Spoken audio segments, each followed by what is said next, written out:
This is episode 327 of That Shakespeare Life. Just like the work of William Shakespeare, That Shakespeare Life is powered by our patrons. Listeners just like you can access bonus history content and insider extras. Sign up today at patreon.com/thatshakespearelife and stay tuned after the episode for even more details. So hi, I'm François Larocque, Emeritus Professor of English Literature and Early Modern Drama at Université de la Sorbonne Nouvelle, Paris 3, Paris 3. And I'm the author of Shakespeare's Festive World. Another great method for studying the life of William Shakespeare includes listening to this, That's Shakespeare Life, with my friend, Cathryn Enis.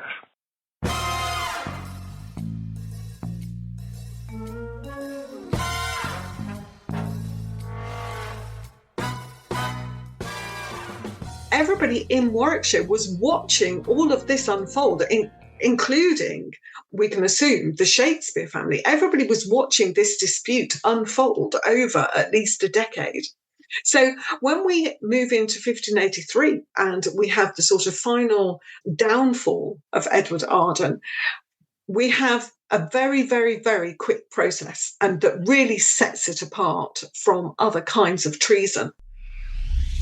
Welcome to That Shakespeare Life with Cassidy Cash. Cassidy believes that if you desire to successfully learn or perform Shakespeare's plays, then understanding the real life and history of William Shakespeare himself is a must. That Shakespeare Life is the podcast that helps you go beyond the curtain of some of Shakespeare's most iconic works and explore the world of early modern England as Shakespeare would have lived it, learning from the writers, historians, and performers who know it best.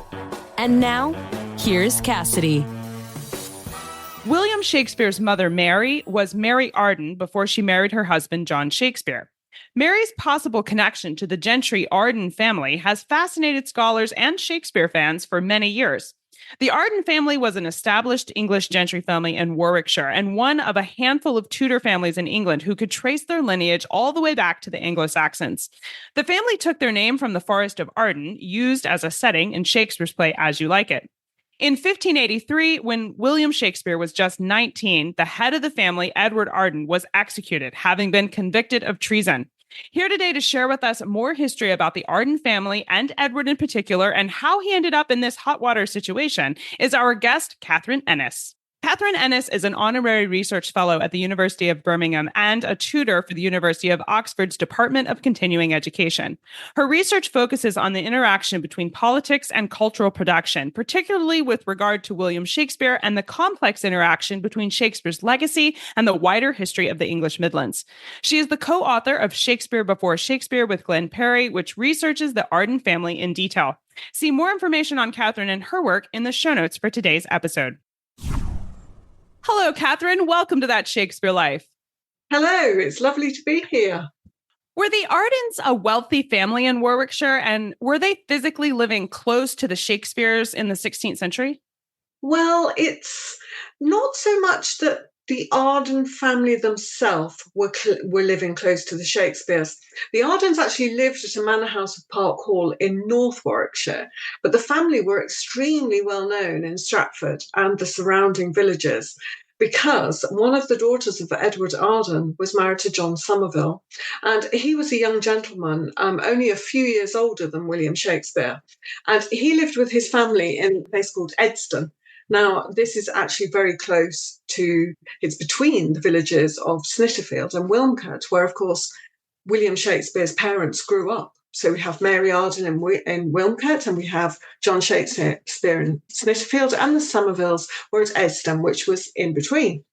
So this is an area where families would definitely have known of the existence of the Somervilles and the Ardens. And in general, the Ardens were very well known in Warwickshire anyway. They would have been known to everybody so far as we can ever say that about any particular family. But it's also the case that one of the things that we tend not to think about is how people moved around the county. And people moved around Warwickshire much more than we might think. So we're not just meaning about moving around between places like Wilmcote and Snitterfield and Stratford. We're also, it was relatively easy for people in Warwickshire to move from the north of Warwickshire, where the Ardens lived, to Stratford, we're talking about very small distances in global terms, really distances that could be covered in a morning or in a couple of hours. So people were much more likely to encounter people than we actually think. Is there any connection between the Arden family and the Forest of Arden that Shakespeare references in As You Like It? It's an interesting thing because obviously we have the name and we have the forest, and it's very hard to tell exactly when a family adopted a surname. But the Elizabethan historian William Camden actually tells us that the Arden family took their name from the Forest of Arden because that was actually where they were already the main landholders by the 11th century. And we know that that's correct from the records in Domesday Book. So we do know that the Arden family were established in the area called Arden for many, many, many centuries. But there's also a little sort of a particular way of thinking about the Arden that tends to imagine it now as a fairy tale forest of thick trees and brambles. But actually, it's better if we think about the Arden as a landscape. It was actually a heavily wooded landscape. But again, we're talking about a really large area in terms of an English landscape. It actually runs right from the north of Warwickshire down to the hinterland of Stratford-upon-Avon. So that's why we have outside of Stratford, for example, places called Henley in Arden and Tanworth in Arden. And if you look at a modern day map of North Warwickshire, you will see many, many places in this area that have the word green or heath or wood attached to their name. So, for example, there's Small Heath, King's Heath, Acots Green, Smith's Wood, and so on. There's really dozens of place names in this area that include these words. So what we're really talking about is a really significant area of landscape in North Warwickshire, and Shakespeare definitely would have known this landscape very well. We know that from his plays. And I think that this is the place that he means in As You Like It. I think it would certainly be unusual to grow up within a particular landscape, use it in a play, and not actually be referring to that landscape. So let's connect Edward Arden to Mary Arden Shakespeare. How are they related? Yes, this is, of course, the very interesting question, and one that really fascinated Victorian scholars in particular, because for several reasons, they were very keen to connect Shakespeare to a gentry family. And as we've seen, the Ardens of North Warwickshire were very, very established gentry in Warwickshire. Now, some scholars, particularly George Russell French and Charlotte Stokes, they spent a lot of time searching for evidence of this particular connection. And they did find lots of interesting things, but we don't quite have full documentary proof that Mary Arden was related to the gentry family of the Ardens of Park Hall. And we probably never will have full proof. But I think it's very fair to say that a lot of ordinary people had connections to gentry. The families were very big, and it wasn't always the case that everybody would be able to maintain their social status. And that happened in many, many, many families. So as we move into younger sons of younger sons of younger sons through the generations, there might be a distant connection, but those people are not themselves gentry. It's also the case that I think that trying to find proof of the relationship between Mary Arden and the Ardens of Park Hall, it's become a bit of a distraction, actually, which is why Glyn and I didn't really address it in our book, Shakespeare Before Shakespeare, because we don't think that proof really matters as much as people think, because what really matters is the cultural identity of the Arden family in Warwickshire. And the significance of having the name Arden would be meaningful, even if we can't find a specific connection. So, for example, if our own name now was Shakespeare, we would feel some kind of connection. It would have a significance, even if we couldn't prove there was an actual relationship. So, although there may be a kinship connection between Mary Arden and the Ardens of Park Hall, in a way, we don't need to know that that was definitely the case, even though a lot of academic books now just say that the connection existed. We don't have full proof, but we do know that the name was significant to the Shakespeares. So I think that that's the main point. It was definitely significant to live in Warwickshire and be called an Arden. Well, two people who definitely demanded proof of such connections were the Earl of Warwick and the Earl of Leicester, who were embroiled in an argument to legal levels with the Ardens over this kind of genealogy. Tell us about this dispute and why did it matter to these earls where the Ardens had descended from? This has become one of the most fascinating but also complicated aspects of my research. So what we really have is we have what I've always called a lineage dispute between essentially the two most powerful men in 16th century England, Robert Dudley, Earl of Leicester, and his brother Ambrose Dudley, Earl of Warwick. And as we know, these were men who were exceptionally close to Elizabeth I. After Elizabeth's accession, they became the most important landholders in the Midlands and in Warwickshire, and they established both a territorial and political ascendancy in the English Midlands. At some point during that process, they became involved in an incredibly detailed lineage dispute with Edward Arden, then the head of the gentry family of Arden. And this really seems to have gone back to Arden's status as the descendant of a family that was settled in Warwickshire before the conquest, before the Norman conquest, so before 1066. It's taken me a long time to unravel the different aspects of this. But what seems to be happening is it seems to be a dispute about landlordship in the real sense of the word. So landlord, it's a word that we all use all of the time and we understand what it means. But if we think about the actual way it's created as a word, it actually means the person who is the lord of your land, the lord of the land that you're on. And it seems to have been based on the fact that the Dudley Earls were saying to Arden, we are your landlords, so to speak. We are the overlords of the land that you live on, that is your estate. And Arden was saying, no, I am not, because I held this land, my family held this land before you established yourselves in Warwickshire, in this area.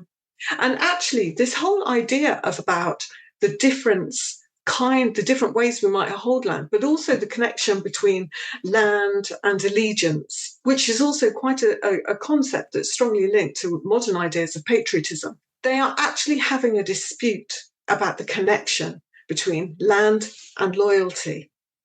And this went on for very, very many years. And one of the reasons why it got so intense is that if Arden had prevailed, if it had been proved that Arden did not owe allegiance to the Earls of Warwick and Leicester, who are the top of the social hierarchy in the Midlands and who are incredibly powerful in the country, then that would have been a real dent in their ability to wield political authority. So we have a lineage dispute that's also about land, loyalty, and political authority. So there you've hit on why they really felt threatened by this argument being there in the first place. For the Earls of Warwick and Leicester, they had reasons to believe they had to win this argument. They certainly did. And we have lots and lots of documents to do with this. They felt very much that they had to prevail because we are talking about a political situation that depended on the authority of the Dudley brothers. In a way, it would be the same now as finding out, for example, that a politician had been unfairly elected, or it would have been a direct challenge to authority. They had to prevail.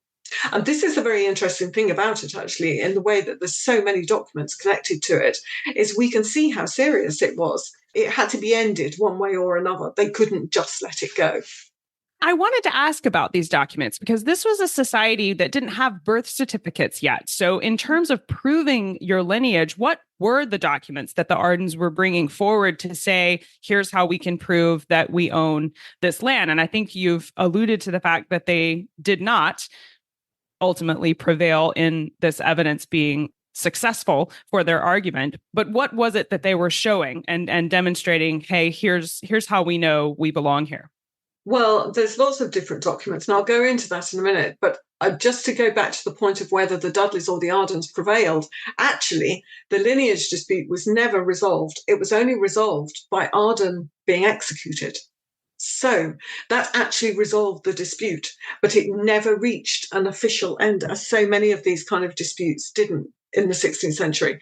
So the kind of documents that the Ardens were bringing, they were bringing a lot of charters, they were bringing land agreements, they were bringing also their own genealogies. So both the Ardens and the Dudleys were using heralds from the College of Arms to create descents for them. And we have Dudley and Arden genealogies that are held by the College of Arms still in London.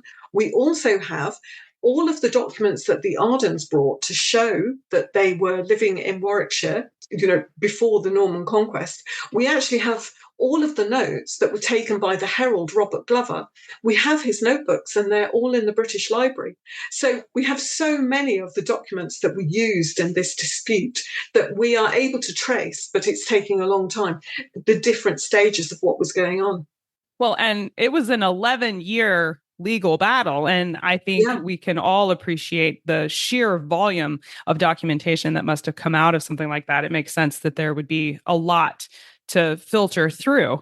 You mentioned here that Edward Arden was ultimately executed as the way to end this argument and stop the trading of documents. But tell us about the accusation that was put forward for Edward Arden. I think it was suggested that he was head of a Catholic family plotting against the Queen. Were these accusations based in any tangible evidence, or was this purely cooked up to end this land dispute?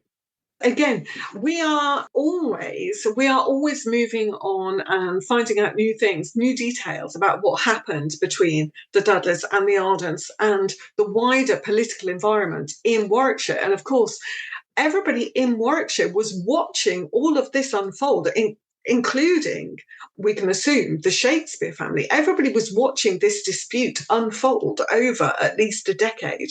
So when we move into 1583 and we have the sort of final downfall of Edward Arden, we have a very, very, very quick process, and that really sets it apart from other kinds of treason.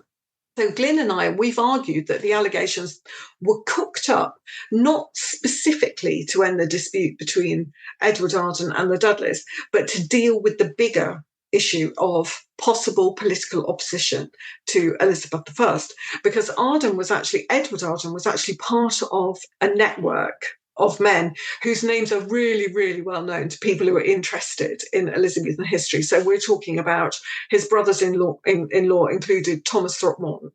They also included Sir Thomas Tresham, one of the most famous English Catholics during this period. Sir William Catesby, even more famous, because, of course, it was Catesby's son that became the main, what would we call, instigator of the gunpowder plot. That was all Arden's family. These were all Arden's brothers-in-law. So we have a lot of complicated relationships, a lot of people who in their different ways are resistant to the Elizabethan religious settlement. So we always see these alleged plots now in really sensationalist ways. And that's because there's lots and lots of exciting things going on. There's all kinds of, the gunpowder plot itself, which is a bit later, but even with the Somerville and Arden plot, we have lots and lots of sensationalist accounts because the details are sensational. It is extraordinary what happened. When John Somerville was arrested, for example, he was dragged to London with a whole posse of horsemen because they wanted everybody who was on that route, they wanted them to see John Somerville being dragged to London. Maximum publicity was selected for this case by the Elizabethan authorities. So that's just one detail. What we're really looking at is, for the Dudleys and their associates, the big benefit of going after Edward Arden was this was a massive warning to the rest of his kinship network. And not just Catholic gentry, but also Catholic, conservative, leaning peers, nobility, anybody that was a little bit on the fence about their support for Elizabeth I, basically got the message through the pursuit of Edward Arden.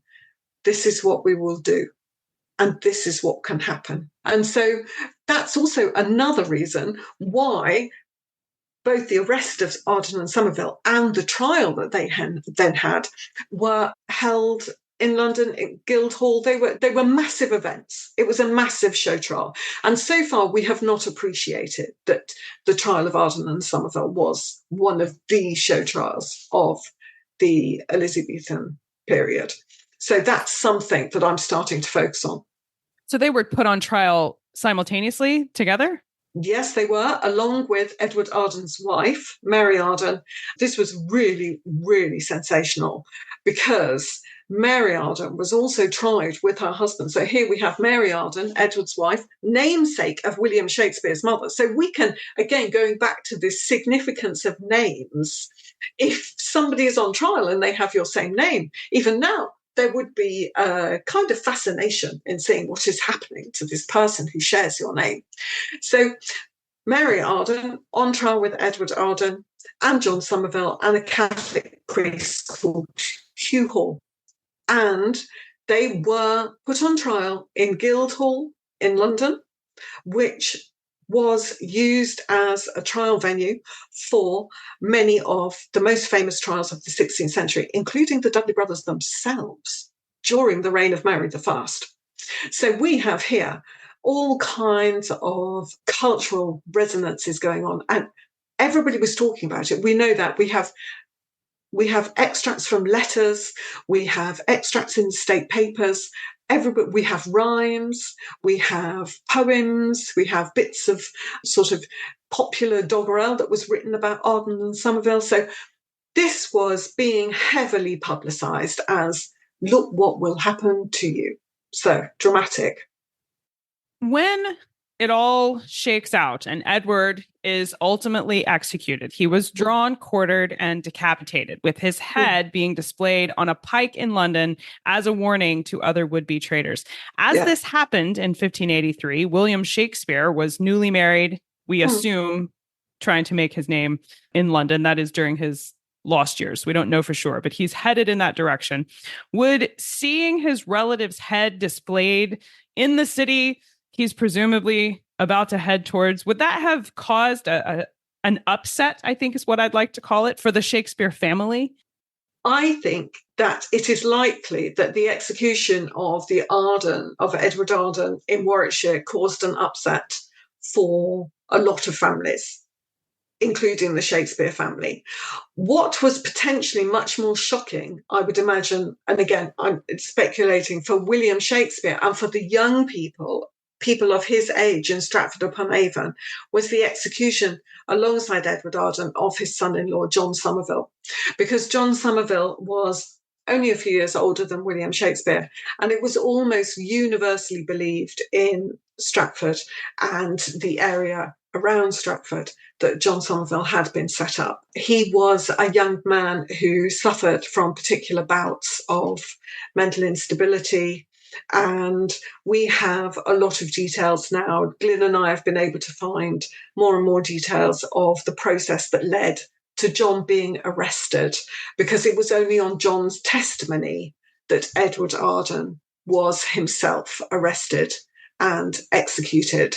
So I think it would have been profoundly shocking in Stratford, not just what happened to Edward Arden as head of this very, very established family who bore the name of the county's landscape, but particularly the death of a young man who many knew to be quite troubled. So, yes, a dramatic episode. Well, what ultimately came of all of this after it was all over? Obviously, nobody took up Edward Arden's case and decided to fight, on his behalf after this occurred. So what happened to the Arden family? Were they able to maintain their gentry status, or what occurred to them after this? This is a very interesting point, and this is one of the aspects that has led Glyn and I to explore what happened after the execution of Edward Arden in 1583 as part of the counter-narrative that people in Warwickshire would have known, because actually somebody did carry on fighting to clear Arden's name, and that was Arden's son, Robert Arden.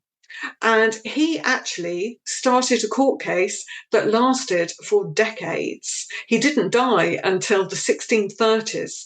And he actually continued this court case to try and prove that Edward Arden could not have been guilty of treason, because he was actually in London signing a document on the day that the papers, so the legal papers, the indictment, says that Arden was plotting with his son-in-law. Now, amazingly, we also have this document, and it's in Warwickshire Record Office. So we know it was true. Arden was signing another document. He was not plotting to kill the Queen with John Somerville.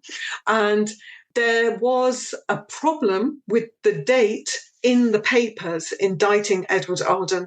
Robert Arden petitioned anybody who basically he could get hold of to release various legal records relating to Arden's prosecution, and everybody just refused. So we have but he never gave up. Sometimes they put him in prison on another sort of like bothering people, or because he had also done something wrong. He had not done whatever it was that he was told to do. So sometimes they just had enough of him. But Robert Arden's own son made an extraordinary marriage. So Robert Arden's own son, Henry, and there's always a lot of people in my research. And this is because we're talking about networks, and we're talking about political networks. So Robert Arden's own son, Henry Arden, married a woman called Geditha Fielding.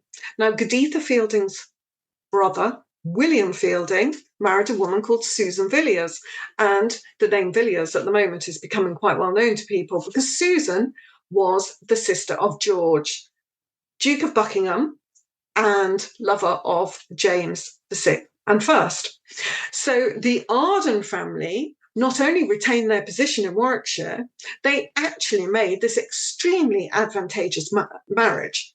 And this brought Henry Arden into contacts that could help his father, Robert, regain his lands and continue trying to undo the attainder of his father so that he could get his lands back.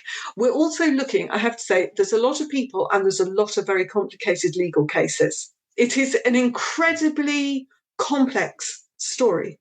But one of the most interesting things about it is that it was always public. So the feud between the Dudleys and the Ardens, the pursuit of Edward Arden and the trial of Arden and Somerville, the pursuit of Robert Arden to get his father's treason attainder undone because the dating was incorrect. Edward Arden was not in Warwickshire on that date. All of these things were really public. We can find all kinds of people complaining about the problems that this is causing. Or we can find, for example, the Dudleys fully publicising the trial of Arden and Somerville because they want everyone to know that this is what could happen. We also get really big establishment figures. For example, Sir Edward Coke in the early 17th century saying, we can't do this. If we let Robert Arden and his lawyers see the indictment papers, where will it end? People will be opening cases all over. So what we have is this is all public disputes. And so this is how we know that Shakespeare and his contemporaries would have been following these stories. It was the story that kept on giving. It was a story that essentially started in the 1560s and carried on until the 1640s. And in the 1640s, Geditha Arden, who was Edward Arden's granddaughter, was a lady-in-waiting to Queen Henrietta Maria. And to throw in a bit more speculation, in 1643, Queen Henrietta stayed in Stratford-upon-Avon, and it's also always been speculated that maybe it was a new place with Susanna Shakespeare. Yes. Or maybe Geditha Arden was also there. And of course, everybody in Stratford-upon-Avon would have known Geditha Arden and the story of her family, of her grandfather's execution and her father's huge hugely successful marriage to someone who was connected to the Villiers family. So not her great grandfather's execution. Sorry about that. That makes so much more sense. We've covered that story on the podcast before of Queen Henrietta staying with Susanna Shakespeare in New Place, and I've just wondered, like, why would she have been attracted to come and stay there? And it was speculated that maybe that was a reflective of William Shakespeare's status at court or whatever. But since it was so far after his death, that seemed odd to me. So so many ideas popping in my head now of things to look into.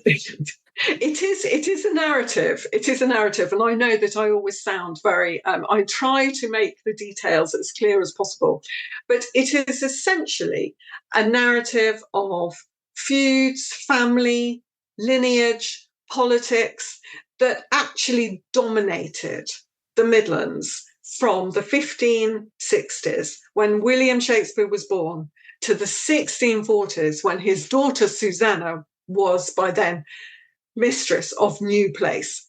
Yes, it was a narrative worthy later of Dickens that went on for decades. I mean, which is why Glyn and I in our book also specified we're hoping to start a conversation about uncovering this political story, because there is still so much more that we have to find out. Well, as you have completely demonstrated for us today, this is a complex story full of fascinating and outstanding history. And I'm going to heartily recommend that you start with the book Shakespeare Before Shakespeare as your first port of call in investigating that history. But Cathryn, as someone who has done tremendous research here, we would love to know some of your favorite books or resources you can point us towards. If we want to start our journey in investigating this further, where should we begin? That's a very good question. You've been asking brilliant questions, but this is one of the best questions, because actually at the moment we still don't have a really good account of Warwickshire politics during Shakespeare's lifetime, because we are still uncovering this incredible political world. It's also true that when it comes to writing about Warwickshire, the fame of William Shakespeare and Robert Dudley, Earl of Leicester, have really sort of overshadowed attempts to create a narrative of what was going on in the county. But one of my absolute favourite books with a really specific focus is Shakespeare in Warwickshire by Mark Eccles. And this was written in the 1960s, but it's an absolutely brilliant book. And you can get vintage copies just for a couple of dollars or a couple of pounds, whatever currency is your chosen currency. And that's a really, really good place to start.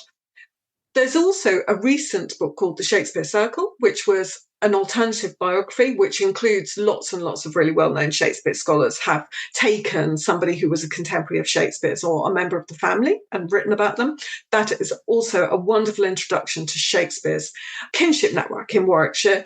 And then there's also Shakespeare's Money by Robert Bierman. I particularly like that one, had lots and lots of details about the financial dealings of the Shakespeare family. And of course, they're interesting in themselves, but they also tell us a lot about who knew who in Stratford and who was doing business with who. So those would be my picks, but definitely Shakespeare in Warwickshire, brilliant vintage buy.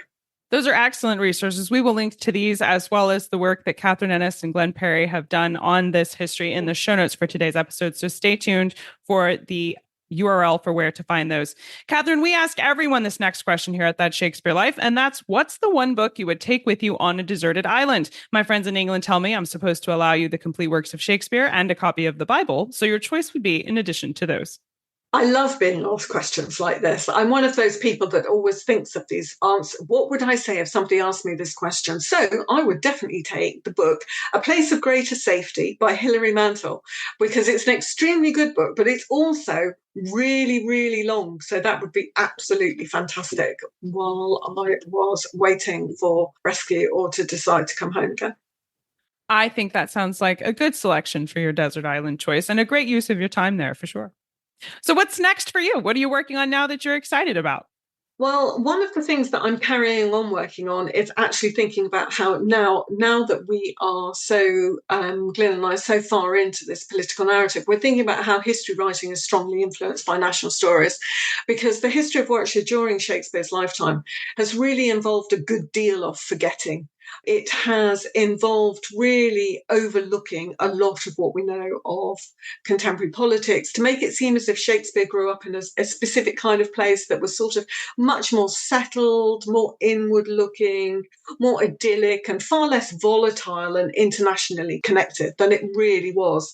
And so what we're trying to do now is sort of unravel how a lot of Warwickshire as a really political place has been lost. But the main thing that I'm doing right now, which I am really excited about, is that I'm actually setting up a new course on Shakespeare's life in Warwickshire for the University of Oxford's Department of Continuing Education.